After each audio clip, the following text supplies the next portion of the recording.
श्री स्वामी समर्थ. नमस्कार मित्रांनो, स्वागत आहे तुमचं आपल्या एक नवीन व्हिडिओमध्ये. मित्रांनो, जर तुम्हाला वाटत असेल की आपल्या जीवनात सुख समृद्धी नांदावी, तर श्रावण महिन्यात तुम्ही हे 5 उपाय नक्कीच केले पाहिजे. आत्ताच काही दिवसापूर्वी श्रावण महिना सुरू झाला आहे. श्रावण महिना म्हटलं की भगवान महादेव यांचा महिना आलाच. भगवान महादेव हे अशी देवता आहे की जे आराधना केल्यानंतर त्वरित प्रसन्न होतात आणि आपल्या भक्तांच्या इच्छा ऐकून त्या लगेच पूर्ण करतात. श्रावण महिना हा भगवान रुद्राचा म्हणजेच भगवान शिवाचा महिना मानला जातो. या दरम्यान भगवान रुद्र पृथ्वी चालवतात असा लोकांचा समज आहे. यामुळे या काळात भगवान शंकराला प्रसन्न करणे खूप सोपे आहे. पण यावेळी जर का पूजा करताना चूक झाली तर त्याचाही विपरीत परिणाम होतो. श्रावण हा असा एक महिना आहे जेव्हा भगवान शिवाने देवी पार्वतीला वरदान दिले होते की मी तुला आपली पत्नी म्हणून स्वीकारील आणि जो कोणी या महिन्यात माझी भक्तिभावाने पूजा करेल त्याची प्रत्येक इच्छा मी पूर्ण करेन. म्हणून भगवान शंकराला प्रसन्न करण्यासाठी श्रावण महिन्यात हे उपाय करून पहा आणि तुमच्या जीवनात सुख समृद्धी आणा. श्रावण महिन्यात धन समृद्धीसाठी आणण्यासाठी हे 5 उपाय नक्की करून पहा.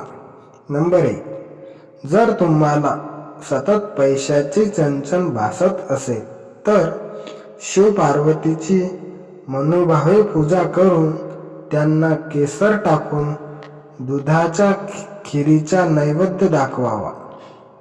या उपायाने भगवान शिव प्रसन्न होतील.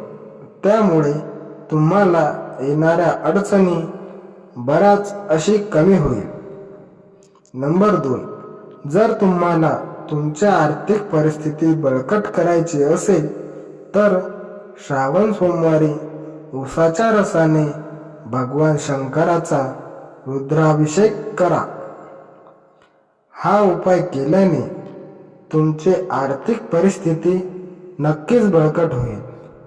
नंबर 3, महादेवाच्या मंदिरात बेलाच्या झाडाखाली बसलेल्या जास्तीत जास्त गरजू लोकांना खीर द्यावी.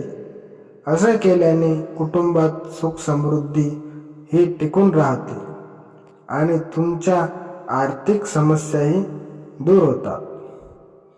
नंबर 4, जर तुमच्या घरातील एखाद्या सदस्याला कोणताही जुनाट आजार किंवा रोग असेल तर अशा व्यक्तीने श्रावण महिन्यातील कोणत्याही सोमवारी मोहरीच्या तेलाने भगवान शंकराला रुद्राभिषेक करावा. असे केल्याने पीडित व्यक्तीच्या वेदना कमी होऊन ते दुरुस्त होऊ शकतात. नंबर 5, जर तुम्हाला शक्य झाले तर 1.25 लाख मातीचे आणि 1 कोटी मातीचे शिवलिंग बनवून त्यांची पुजाऱ्यांकडून पूजा करून घ्यावी. हे गरजेचे नाही की तुम्ही हे शिवलिंग एका दिवसात बनवा आणि त्यांची पूजा करा. तुमची इच्छा असेल तर तुम्ही ठराव घेऊन त्याची हळूहळू पूर्तताही करू शकता. असे केल्याने कुटुंबात सुख शांती राहील आणि आर्थिक त्रासही कमी होईल. जर तुम्हाला वाटत असेल की खरंच आपल्या जीवनात चांगले सुख समृद्धी नांदावी तर हे जे उपाय मी सांगितले आहे ते तुम्ही एकदा नक्की करून पहा. व्हिडिओ आवडल्यास कमेंटमध्ये श्री स्वामी समर्थ नक्की लिहा. धन्यवाद.